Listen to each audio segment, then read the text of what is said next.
धीर दिल को दीजिए एक बार पुचकार के, प्यार मैया कीजिए। माँ, जो इस संसार में आया है उसे जाना जरूर है माँ, लेकिन माँ चलते चलते मैं तुमसे एक बात कहना चाहता हूं। आप धर्म के पीछे पिताजी के साथ यहां तक चली आई, लेकिन माँ इस धर्म को छोड़ना मत।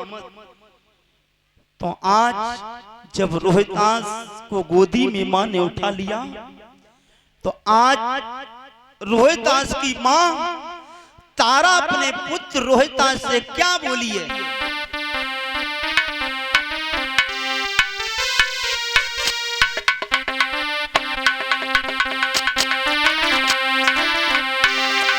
आज रोहितास की मां बोली, बेटा कि बेटा इस दुखिया मैया का और किन पे छोड़ी जाते हो, और धर्म के मल्ला बन कर के नैया मझधार डुबाते हो।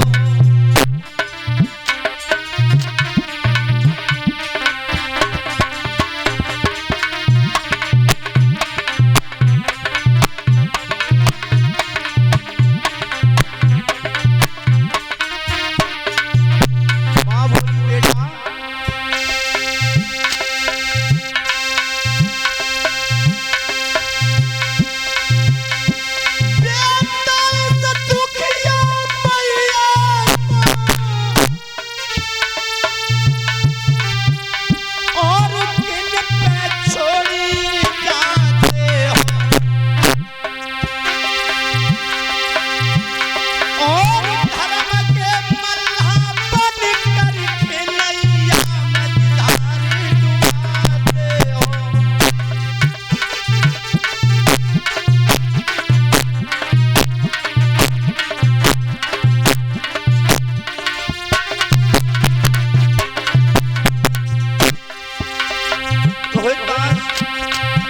कहाँ जा रही है?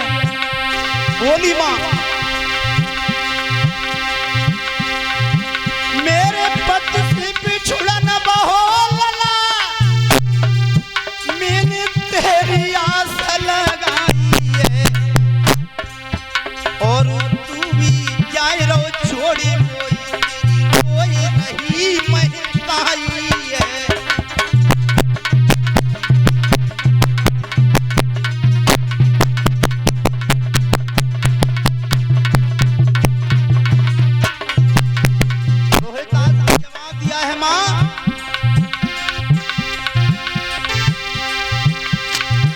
मेरी मात धर्म का रखिया इतना ध्यान, और राम राम कयाई ललाने छोड़े अपनी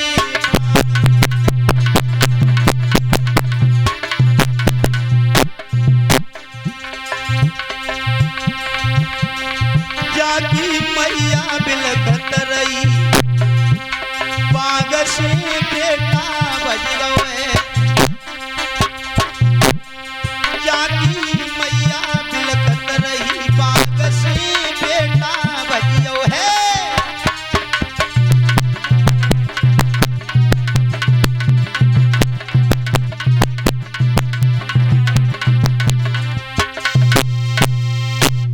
मेरे भागवत के श्रोताओं, आज रोहितास ने अपने प्राणों को त्याग दिया, और त्यागने के बाद मां रोती रही।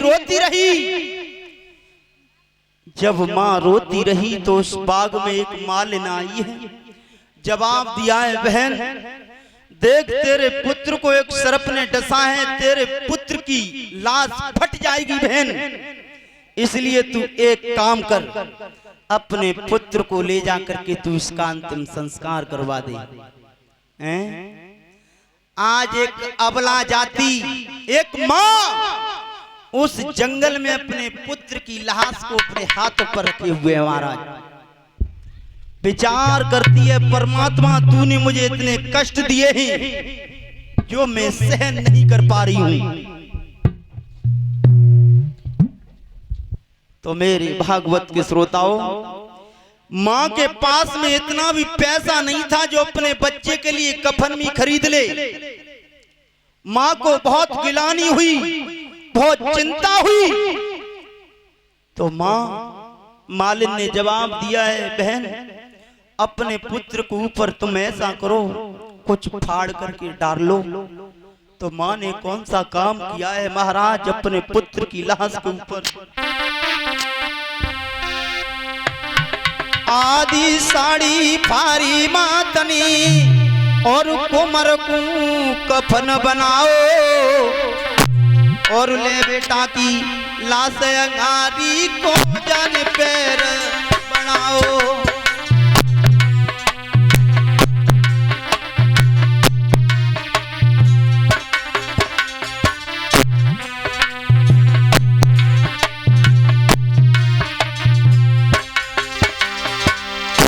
अपने पुत्र के ऊपर अपनी आधी साड़ी को फाड़ने के बाद डाल करके आज मां लेकर के चलिए।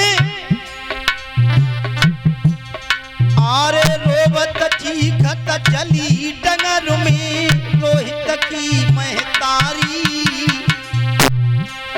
भैया विकास, आज उस मां के ऊपर वो पहाड़ टूटा जब मां की दर्दीली आवाज बाग में चीख पुकार सुनाई देती है तो पशु पक्षी भी आज रोने लगे हैं। और मां चली, आरे रोबत चीखत चली डंगर में रोहित की महतारी। और कौन जन्म के पाप भये जो भई जीवन की बारी।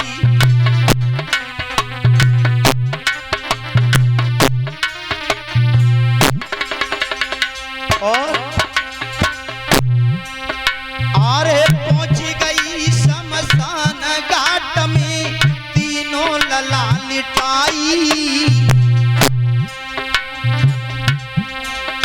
आरे पहुंच गई शमशान घाट में तीनों कुमरु लिटाई।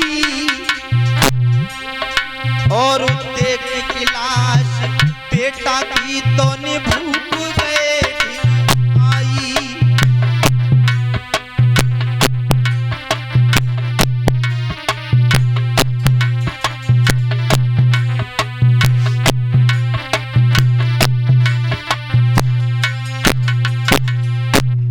मेरे भागवत के श्रोताओं।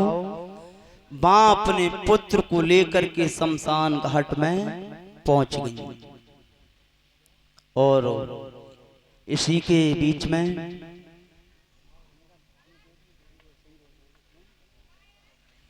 तो आज मां अपने पुत्र को लेकर के शमशान घाट में महाराज पहुंच गई। महाराज हरिचंद ने जवाब दिया, तारा तुम क्या लेने आई हो आधी रात के समय पर। तो तारा ने जवाब दिया है, महाराज तुम्हें पता नहीं है, तुम्हें पता नहीं है कि मैं शमशान घाट में क्यों आई हूं। तो तारा के आंसू निकल आए महाराज, मां के आंसू निकल आए। तो हरिचंद कहने लगे, तारा क्यों रो रही हो। तो तारा ने जवाब दिया है, महाराज मैं रो तो इसलिए रही हूं कि मेरा बच्चा भी संसार में नहीं रहा।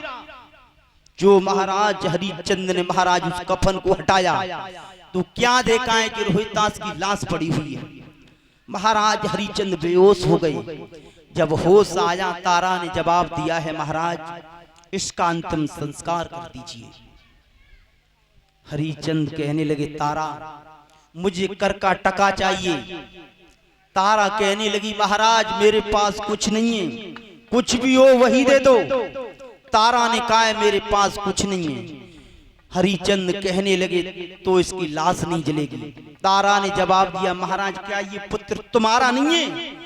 तो महाराज हरिचंद को हंसी आ गई, ताली मार करके हंसे, जवाब दिया, तारा तुम भी तो मेरी रानी थी। जिस समय तुम उस नदी पर आई थी, मैंने तुमसे ये कहा था कि तारा आने का सहारा लगा दो मेरी गड़ा के लिए, तो तुम क्या बोली कि ये मेरा धर्म है, मैं अपने धर्म को नहीं बिगाड़ सकती। तो तारा ने उस साड़ी को ही दे दिया है। महाराज हरिचंद ने उस बच्चे का अंतिम संस्कार किया और आज तारा के सामने पर एक मंदिर में जाकर के छिप गई। विश्वामित्र ने 4 मुर्दा बालकों को लाकर काट करके फेंक दिया। नगर में आवाज लगा दी कि गांव में डायन आ गई है। महाराज हरिचंद मारने के लिए गए तो क्या देखा कि तारा सामने पर खड़ी है। जवाब दिया, तारा तुम अपने पुत्र के शोक में इतनी डूब गई जो तुम दूसरे के बच्चों को काट काट कर खाने लगी। तारा ने दोनों हाथ जोड़े, महाराज मैंने नहीं मारे। महाराज हरिचंद मारना चाहते थे, महाराज हरिचंद मारना चाहते थे। तब तक विश्वामित्र ने तलवार पकड़ ली। जवाब दिया है, महाराज धन्य हो आप, मैंने तो तुम्हारी जांच की थी। इस प्रकार से तारा ने वरदान मांगे हैं कि जब जब मैं इस भूतल पर आऊं, यही पुत्र मिले, यही मुझे पति मिले। विश्वामित्र ने आवाज लगाई, रोहितास आ जाओ। रोहितास आए हैं। तीनों प्राणी अपने नंगर अयोध्या के लिए गए हैं। तो बोलिए गोविंद भगवान की। और इसी के बीच में हमारे परम श्रद्धेय गुरुदेव जी मंच पर आसीन हो चुके हैं और आप लोगों के समक्ष में भगवान श्री राम का अवतार किस प्रकार से हुआ, कौन से समय हुआ, वो गुरुदेव के द्वारा यहाँ से आगे की कथाएं जो भी हैं वो सभी भक्तों को सुनने के लिए मिलेगी। तो 2 मिनट ताली बजाते हुए बोल रहे हैं।